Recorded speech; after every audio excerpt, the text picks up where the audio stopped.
Hello and welcome to I Know Dino. I'm Garrett. And I'm Sabrina. And before we get into today's episode, just a quick reminder that Sabrina has finished her art and is going to go out as soon as we reach the 160 patron mark, which is quickly approaching because we're now up to 140 patrons.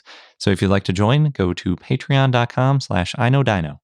This week, in our 276th episode, we have a bunch of news, including a unsolved mystery, which has finally been solved. All right. And a new dinosaur. And we have dinosaur of the day, Hesperonychus. But before we get into all of that, we want to thank some of our patrons. And this week, we'd like to thank Lucas and Eli, Wyatt, the Georges family, John Heck, Ranger Chris from Dino for Hire, Ray, Andrew and Helena Webb. And I've been saying Helena wrong for a long time. Sorry about that. Callum, Ricky, William, Red Sox Rex, Wouter, Moss Utahraptor, Velociraptor, Goji, Neelovinator, Aussie David, and Ellen. And Aussie David and Ellen both just increased their pledge, so now they're getting shout-outs. So thank you both for bumping up your pledges. Woohoo! Yeah, thank you so much. Thanks, everyone, for all of your support. Really excited to release that art to our patrons. Yes. And just a quick note to anybody joining at the Ankylosaurus level or other levels that get shout-outs. We've been sending out quick welcome videos to check on name pronunciation and what name you want included. So don't ignore these videos if you get one from us. Otherwise, we might mispronounce your name or not say what you want. And those will go to the email address associated with the Patreon that you have linked. That's mostly how we communicate, is through that email address. So hopefully it's a real email address. So if you want those welcome videos and then eventually our art and other rewards, then check out our page, patreon.com/iknowdino. Jumping into the news, I'm going to kick it off with the new dinosaur. I also really like the other discovery, but usually we start with the new dinosaur because that's the name of the game when it comes to dinosaur paleontology. So this article is about a new abelisaurid, and it was written by M.A. Cerrone and others and published in the Journal of South American Earth Sciences.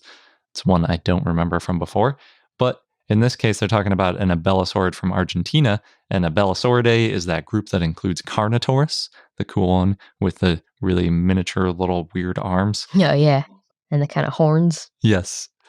This one is named Tralkasaurus kuyai, and Tralkasaurus is obviously the saurus part is lizard, but Tralka means thunder in Mapudungun. Oh, I love thunder lizards. Yeah, exactly. It's the same as Brontosaurus. Except not quite as good. And it's also an abelisaurid, so it's kind of weird that they named it thunder lizard when there's already a thunder lizard, which is a huge sauropod. Makes its own thunder in its own way. I guess. I'm not sure exactly why they picked that. They just said that it means thunder and, moving on. So Kuyai, though, is from El Cuy, which is an area in Rio Negro, Argentina, where it was found. Tralkasaurus was found in the Huincul Formation, which is basically in southwest Argentina. This time they actually gave the GPS coordinates of the find, which is something you don't see that often, because a lot of times they're worried about other people going in and trying to steal fossils that might still be in the area. Maybe they're done excavating. Yeah, I think they are. And then I'm also guessing they named the farm that it's on, and maybe the owners of that farm are just not so worried about trespassers, either because they're remote or they're just good at defending against poaching. I don't know. I thought it was kind of funny, though. Tralkasaurus is in the same formation as Mapusaurus and Scorpiovenator, which we've talked about recently. And they're all from the Cenomanian to Turonian, which is 100 to 90 million years ago in the Cretaceous, just like most stuff in Argentina. It was actually a pretty good find. They found a bunch of vertebrae, some poorly preserved hips, and a pretty complete right maxilla, which is basically the front right of the snout above, where the jaw is. And included in that maxilla are a few teeth. But other than that, there wasn't anything else. No other bits of the skull or limbs of any sort. So it's kind of good because there's part of the skull which you don't usually get, but then it's missing a lot of the pieces that we usually do find. It's kind of a weird find. The teeth are quote-unquote indistinguishable from other abelisaurids, and they describe them as serrated and curved, possibly most like Majungasaurus. So that's maybe a close relative. The maxilla is about 22 centimeters long, or about 8.7 inches, and that's about 2/3 the size of Carnotaurus and Scorpiovenator, which is probably the best bone we have to go on for sort of scaling it. So obviously this wasn't that big of a dinosaur because Carnotaurus already isn't quite that big, and then this is 2/3 the size of that. The hips are similar in size to an unnamed abelisaurid from a nearby formation, which might mean that there were sort of a whole group of these 2/3 Carnotaurus-sized abelisaurids around in the area. But I didn't see any mention of histology or other growth analysis, so I'm wondering if it could be a juvenile because they didn't specifically mention that in any way. Phys.org reported it was about 4 meters or 13 feet long, and they also said, quote, according to the researchers, Tralkasaurus probably fed on small herbivore dinosaurs called iguanodonts that have been found nearby by the same team of researchers, end quote. Which is a little surprising to me because at 13 feet long, an iguanodont tends to be a little large. But maybe they, preyed on some young iguanodonts or something. Or weak ones. Yeah. You don't always have to hunt the healthy adults. But it is kind of interesting. It reminds me a little bit of the tyrannosaurs in North America, where first we found the really big ones, and then later on we started to find smaller ones. Then they kind of fill in all the niches, even just within one group of dinosaurs. It makes sense, right? When you're out digging, the big ones catch your eye more. Mm-hmm. And then eventually technology gets a little better. It's easier to find. Yeah. And, you Or you just get spend more lucky. time out there. Yeah. Yeah. And also, I think the big bones sometimes preserve better because they don't get all washed away. So you can find a group of them potentially together, whereas you might not with the small ones. Right. Unless you're like those amazing spots in China where they all seem to just fossilize these tiny things together without losing anything. It could also be, now we know that the big ones existed, but surely there must be other gaps in this niche or in this ecology. Yeah. Every time you find a new thing, there's 2 new gaps. Yeah. So who knows? Maybe we'll find some more abelisaurids in South America too. Up next is the unsolved mystery that I had promised. Specifically, it's a dinosaur track mystery, and this one was published in Historical Biology by Anthony Romilio and others. Oh, this is the one about the caves? Yes. It took a farmer's market and some other amazing coincidences. Yes. Anything else you want to share? No. I won't spoil the mystery yet, or I'll try not to. Well, yeah. So the mystery is all around the fire clay caverns in Mount Morgan, Australia. And Mount Morgan is in Queensland, near Rockhampton. If you're familiar with the area, it's northwest of Brisbane. And they're called the fire clay caverns because they were originally clay mines way back in like the 19-teens and 20s. And they have a map showing at least 9 areas in the mine with tracks. And apparently there's a total of hundreds of dinosaur tracks in this mine, including in 2 bat caves, which is super cool. That must have been so fun to find. Yeah, I love bats. So it's like bats and dinosaur tracks in the same place. What more could you want? Sounds great.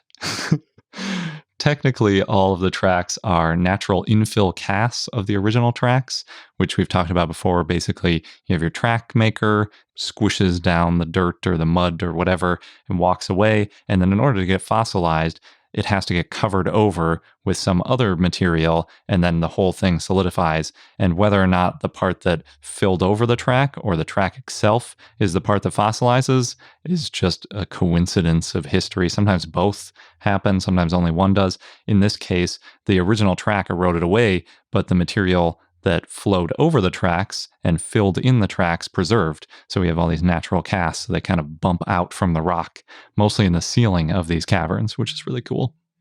Geologically, they're in the Razorback beds, which makes them early Jurassic, about 200 to 190 million years ago. It's a really interesting time for tracks because dinosaurs were still evolving quite a bit at the time, so their feet sometimes looked a little weird. It can be harder to tell the difference between, say, a theropod and an ornithischian because their feet were still more similar back then, potentially. And in some of the cases in these tracks, the spacing was pretty weird. So for a while, they'd been considered quadrupedal theropod tracks. Oh, it is weird. Super weird. Obviously, if you know about theropods, there aren't really quadrupedal theropods, so it might raise an eyebrow or two. So they've been re-examined quite a few times over the years. The first look at them was in the 1950s, and then they've been looked at a couple times since. And then in 2010, raised steel walkways were added for tourists to look at the tracks. But unfortunately, in 2011, there had been a couple of rock falls, so the mines were closed to any sort of visitors whatsoever, including scientists. So there's no way to go back in and look at the tracks. So most of the recent work on these had looked just at original pictures and drawings and other material that was available from the primary sources. But according to ABC Capricornia, the lead author Romilio was working at a fruit and vegetable market to help pay for his PhD at the University of Queensland when he met Rosalind Dick.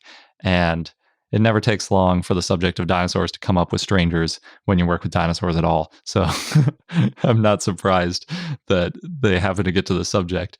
But apparently, Rosalind Dick's father, Ross Staines, was the author of the original paper describing the tracks in the fire clay caverns way back in the 50s. Small world. Yeah. There's also a great picture of Ross Staines on a ladder holding a scale bar up to the ceiling to a track on the roof of the mine, which is really fun. The bit of luck that comes in, along with the serendipity of meeting between this paleontologist and the daughter of the original paleontologist who described the tracks, is that Rosalind and her sisters had kept their father's work for the last 70-ish years. And because of that, they had higher quality photos, maps of the site, and a cast replica of one of the tracks from his work all that time ago. That's really cool. Yeah. So as a result, Rosalind and her two sisters, Heather and Janice, eventually became co-authors on the paper, which is pretty neat. So in the fire clay caverns, most of the tracks have been linked to ichnotaxa, both theropod and ornithischian. Some of the named tracks are Grallider, Eubrontes, Scartopus, and Anomopus. But there are 5 tracks from Site A, which have always just been considered dinosaur tracks. Because nobody knew what to make of them. Yeah, they're the very unusual ones that had been associated with potentially a quadrupedal dinosaur. But Staines had apparently also suggested that it might not be from a quadrupedal dinosaur, but could have been from 2 different bipedal dinosaurs. And Romilio put that as a hypothesis that has largely been ignored, hinting at maybe where this is going. I wonder why that was ignored. I don't know. Maybe just because a quadrupedal theropod is more sensational, so it's the thing that stands out in your memory.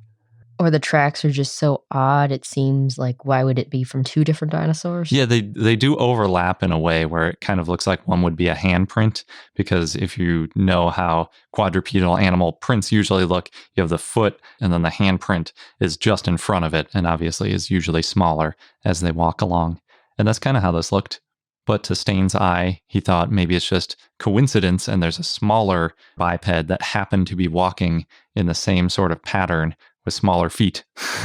So it gave the impression of handprints.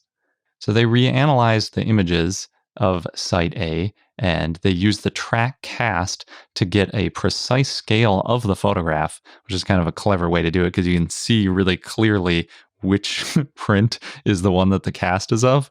And so you can measure it. Obviously, he actually did a digital scan to get the exact measurements of it and then replicated it digitally to see the exact size of the other tracks.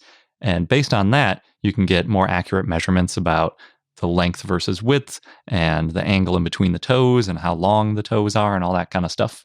One of the early hints that they probably weren't dinosaur hands, though, is that after looking at these higher resolution images, all the tracks have 3 digits, and dinosaur hands at the time pretty much all had at least 4 digits. So it doesn't seem so much like a handprint right off the gate. And after a little bit more analysis, they found that the tracks were wider than they are long, and some other minor details that are usually associated with ornithischians, so probably not even theropods, let alone a quadrupedal theropod. And then after some further analysis, it looks like those smaller prints are consistent with being a footprint of a different ornithischian. So they ended up with, quote, 2 bipedal ornithischians, a small-bodied track maker with a hip height of 0.48 meters or 1 foot 7 inches, and a medium-bodied track maker with a hip height up to 0.95 meters or 3 foot 1 inches, which independently moved along a lake's paleo shoreline, end quote. A stroll along the lake, Yeah. but I guess not at the same time. Maybe at the same time. I mean, not on top of each other, but Yeah. one could be following the other. It's hard that's to say. true. It's true. So maybe it's a little baby following a mama, Oh, or vice versa, or just a baby following a larger one so that it's protected. yeah. Or they were 1,000 years apart. Who knows? You can make all kinds of stories. You really can. Based on these scales, too, if you're not really familiar with what a height means, because we almost always talk about length, they would be about 5 feet and 10 feet long. So yeah, they're pretty small. Even the bigger one, a 10-foot long, 3 foot tall dinosaur is not real big, especially for an herbivore. So it sounds like a really amazing track site, and I like that they've finally solved this mystery. Unfortunately, it didn't solve in the most fantastical way. It would be cool if they confirmed somehow that it was a quadrupedal theropod that no one had ever found before. The story of how everything came together is pretty great, though. Yeah. Yeah, just like working at a farmer's market and run into somebody's daughter who... Strike up a conversation about dinosaurs. Yeah. I love that they kept that stuff. It kind of speaks to how much people like dinosaurs. Because a lot of other research, if it was 70 years old notebooks or something, might not be kept so long. But if it's dinosaur related, you got to hang on to that stuff. And they also mention in the article that they want the fire clay caverns to get heritage listed, which I also think would be a great idea. I mean, there's hundreds of tracks in there, and they're in Australia, which is already not a very well-known dinosaur fauna in general. So anything you can have in the area is awesome. And anywhere where there's 100+ tracks, you definitely want to preserve. So hopefully these caverns will get listed so that they get preserved and everybody can see them. I guess they need some work so that they don't collapse completely as well. Yeah, or so that visitors don't have to worry about rock falls. Yeah. Speaking of places to visit, it's an update, but it's really 2 updates about the Utahraptor State Park in Utah. So, first thing, it was approved by the Utah House with a 45-23 vote. Nice. Really quick background, the park's estimated to cost $10 million. They want to build a visitor center, main road, and campground. And if it were to be created, it would be on the south end of the Dinosaur Diamond Prehistoric Highway, which is this 480-mile loop that goes through paleontology sites in Utah and Colorado. I didn't know it had a name. But then it headed to the Senate. That's the other update. The Senate Natural Resources, Environment, and Agriculture Committee had doubts about where they would get the funding, even though there was a lot of talk about how it wouldn't affect this year's budget. But anyway, it went to a 3-3 vote, and that means that there will not be a Utahraptor State Park. Oh, at least not for now. Yeah, I don't know what happens next. Not too familiar with this kind of level of government. Well, in general, you can always resubmit it a year or 2 later to reconsider it for classification. Yeah. So hopefully in 1 year when they do have budget. Yeah. Or no budget concerns. Yeah. Over in Hawaii, well, sort of Hawaii, there's a man from Hawaii. He goes by the name Abba Geebz. He started this quest of visiting over 100 hospitals in the U.S. this year, and he's calling it his Healing Dinosaurs Tour. He's a ventriloquist, and he's using dinosaur puppets to cheer up kids in the hospital. It's a really sweet story. So he started in Hawaii. That's where he's from. And he said he likes making kids laugh. He's also a grandpa, and his nickname comes from the word in Spanish, abuelo. His nickname of Abba Geebz. I don't know where the Geebz comes from. That's interesting. Yeah. I'd be interested to see what a dinosaur ventriloquist looks like. You just have the dinosaur puppets, and then they talk, but his mouth doesn't move much. Yeah. Yeah. But what are the dinosaurs talking about? Ooh, anything. Jokes, things to cheer kids up. Probably depends on the kid and the place. That makes sense. Yeah. Sounds like you're ready to be your own dinosaur ventriloquist. Oh, I'm terrible at ventriloquism. I don't think I've ever tried to do ventriloquism. I could try it now. Can you tell? Yeah. Yeah. It's not for me. Anyway, it's March, which I guess means start planning for your summer. So the Carnegie Museum of Natural History already announced their plans for camps for the kids ages 4 to 13, and they have half-day dinosaur digs, and they have other camps about dinosaurs that give kids time to see the museum's exhibit, which is Dinosaurs in Their Time. And they also have camps with Pokemon, Spider-Man, and Harry Potter themes, but we're a dinosaur podcast, so it's only worth briefly mentioning those. Yeah, definitely go to the dinosaur-themed one. And then last, we have it was bad news, but has now turned to good news. And this is thanks to Jen Cotton. You might know Jen as the Doodling Dino, who made one of our shirts. And Jen shared this with us. So on March 2nd, 3 Deinonychus that were part of an exhibit where they're attacking Brontosaurus were stolen from Eccles Dinosaur Park in Ogden, Utah. The raptors had recently been refurbished with resculpted details and a new color scheme. So it wasn't great that they were stolen. But luckily, a few days later, the raptors were found. So Kirk Larson, the artist who had restored the raptors, had posted about the theft on Facebook, and then word spread quickly. It got on a couple of news articles as well. And now the 2 individuals are in custody awaiting legal proceedings. As Jen put it, quote, "We at the museum are all relieved, though I imagine Brontosaurus may not be too excited to have a pack of raptors climbing on him again. He'll have a brief respite while the Deinonychus pack is held in evidence pending court proceedings." End quote. I had to share that one because it made me laugh.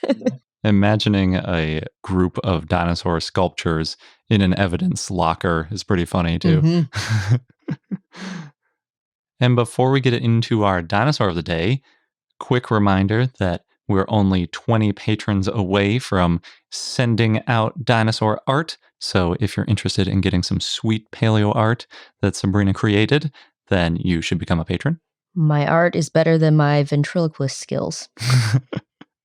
You're confident in saying that. You're growing more confident in your paleo art every week we talk about it. Yep. As we've said before, we're going to send out varying types of paleo art. I guess we should probably nail down exactly what it is. But at the lower levels, we'll send out a digital version, and at the higher levels, we'll send out a physical version, partly because we have mailing addresses for everybody at higher levels, and as a thank you for supporting us. So sign up now. We're only 20 people away. It's patreon.com/iknowdino. And that's patreon.com/iknowdino. You can also get that link on iknowdino.com and lots of other places. And now on to our dinosaur of the day, Hesperonychus, which was a request from Dinosaur 4602. So thanks. Hesperonychus was a Dromaeosaurid that lived in the Late Cretaceous in what is now Alberta, Canada, was found in the Dinosaur Park Formation, and it was a small bipedal carnivore, estimated to be under 3 feet or 1 meters long and weigh about 4 pounds or 1.9 kilograms. That is small. Mm-hmm. It's part of Microraptorinae, which was thought to be only in the early Cretaceous in Asia until they found Hesperonychus. Now it makes sense why it's so small. Yeah. And until Hesperonychus was found, Microraptor was the youngest known one, but Hesperonychus lived about 45 million years later. And like Garrett said, Microraptorinae, it's known for their smallness. Microraptorines, they're small. They can potentially fly or glide, though Hesperonychus probably did not have 4 wings or glide like Microraptor, and may have been similar to Deinonychus because they are similar in size. Before Hesperonychus, small carnivorous dinosaurs hadn't really been found in North America, and that was strange because in modern ecosystems with endothermic mammals, there are more smaller species than larger ones. The authors described in the paper about it that it weighed about half as much as a pet cat. I guess 4 pounds, yeah. Yeah. And Nick Longrich said that it was about half the size of Velociraptor, that looked kind of like Velociraptor. Yeah, they're both Dromaeosaurids. Mm-hmm. Hesperonychus had sharp claws and teeth, and it had a large sickle-shaped claw on its second toe. It probably hunted and ate insects and mammals, amphibians, maybe baby dinosaurs, whatever was small enough for it to eat. It may have spent a lot of time searching for food close to the ground in marshes and forests, too. The type and only species is Hesperonychus elizabethae, and the genus name means western claw. The species name is in honor of Dr. Elizabeth Betsy Nichols, who found the holotype, and Nichols was curator of marine reptiles at the Royal Tyrrell Museum. but she passed away in 2004. The holotype of Hesperonychus is one partial pelvic girdle, which is part of the University of Alberta Laboratory for Vertebrate Paleontology Edmonton collections. Dr. Elizabeth Nichols collected the holotype back in 1982, and then Longridge and Curry found the holotype in a drawer in 2007. They found the claws first, and they thought it was a juvenile, and then they found the pelvis with the fused hip bones and confirmed it was an adult. Cool. Makes sense, because you see the claws and you think, oh, so small. Yeah. So it was described in 2009 by Nick Longridge and Phil Curry. There's a few small toe bones, including the sickle claws, that have been tentatively referred to Hesperonychus. That's also part of the Royal Tyrrell's collections. Many fragments and claws of at least 10 individuals have been found that may be Hesperonychus, and that could mean that it was common in the area where it was found. Longridge and Curry said that the fact that it took 100 years after discovering Dinosaur Park Formation to describe and name the small Hesperonychus shows the preservational and collecting biases that shape how we see dinosaurs. It's like we were talking about earlier with abelisaurids. Exactly. So Longridge said that he thinks there are lots more fossils of small carnivorous dinosaurs, especially since there are more small predators than large ones today. He said, quote, "My gut says that when we take a good close look at the fossil record, we'll start to see this kind of animal in a lot of different places." He was quoted in many articles saying that. The next smallest carnivore in the area was Eodelphus, which was a mammal that weighed 21 ounces or 600 grams. So about half again. Yeah. This small one. Yeah, there's some small animals there. Longridge and Curry think either competition from dinosaurs kept most mammals small, or competition from mammals made most dinosaurs larger, or maybe it's a combination of both. That's an interesting idea to say that the competition from mammals kept dinosaurs large. Yeah. We always talk about it the other way, like dinosaurs were filling all the large niches, so mammals had to stay small until they went extinct. Yeah. But looking at it the other way, where it's like the mammals are always small and occupying all these niches where you have to be tiny, so the dinosaurs couldn't shrink tiny enough. Right. And then the mammals won in the end. So. Yeah. So we might have been the ones that were smarter all along. Occupying that nice small niche is where you want to be. Right, Sabrina? Hey. Anyway, so dinosaurs that were smaller than Hesperonychus then might have competed for food and resources with mammals, but dinosaurs that were Hesperonychus' size would have been big enough to eat the largest mammals around. Yeah, for sure. Other dinosaurs that lived in the same time and place included Tyrannosaurids, Daspletosaurus, and Gorgosaurus, and also Dromaeosauris and Saurornitholestes. And our fun fact of the day, as promised last week, is an update on the Paleobio database. Garrett was very excited. Yeah, it took me a little while to do this because I've never gone through it and actually extracted data from it. I've always just kind of poked around on their interactive map. But I've got the data now, and according to the Paleobio database, the 5 U.S. states with the most dinosaur fossils are Wyoming, Montana, New Mexico, Utah, and Colorado. So those are the top 5. California is not number 1, or even in the top 5. In fact, California is number 22 on the list, with only 15 published finds. But the top 5 have way more than 15. So Wyoming has 889. That's number 1. I was kind of surprised. I always think Montana is the biggest one.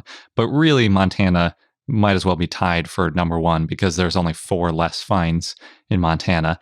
Then was New Mexico with 794, Utah with 630, and Colorado with 486. So a lot of dinosaur finds around, especially in the western U.S. In states that I would have expected in that first list. Yes. Definitely more accurate when you exclude avians. Right. When we're talking about dinosaurs. I mean, technically birds are dinosaurs, but that's really not what anybody's talking about. Right. Well, California was number 1 on the list where you count birds as dinosaurs, but on Garrett's list, it's 22nd. Yeah. With 15 fossils found. Yes. Interestingly, a couple other tidbits. Washington, D.C. has 3 published finds, while Massachusetts is number 7 with 327, although almost all of those are footprints because, they've got all those Brontes tracks all over the place.